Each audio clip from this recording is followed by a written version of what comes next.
জানো, আজিকালি মই নাটক কৰোঁ, মঞ্চত উঠোঁ, হাঁহো কান্দো, দৰ্শকে নাটক চায়। দৰ্শকে নাটক চাই কিয়? কি কয় নাটক চাই? হলৰ বাহিৰত হ'লে কিছুমানে কয়, বেচেৰাৰ অভিনয় হৃদয়ত লাগি গৈছে অ'। মানুহৰ কথা কি ক'বা? মোৰ গোটেই জীৱনটোতে এতিয়া অভিনয়েই কৰি যাব লাগিব। আকৌ কিছুমান মানুহে পাহৰি যায়। তুমিও বিয়াৰ পিছত তোমাৰ সৈতে কটোৱা প্ৰতিটো মুহূৰ্ত পাহৰি যাবা। নহয়, তেনেকৈ নক'বাও। মোৰ মনটো ভাঙি দুভাগ হৈ যাব।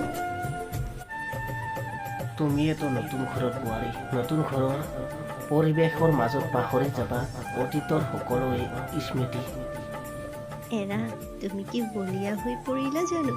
অতীতক পাহৰি পেলাই জানো আজিলৈ কোনোবা জীয়াব পাৰিছে? অতীতক মই কেতিয়াও নাপাওঁ।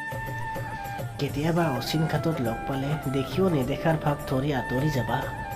এও মোক তেনেদৰে ভাবিব পাৰিবা বুলি মই কাহানিও কল্পনাও কৰা নাছিলোঁ অপোন। কাৰণ তুমিতো গোলাপ ফুল ভাল পোৱা।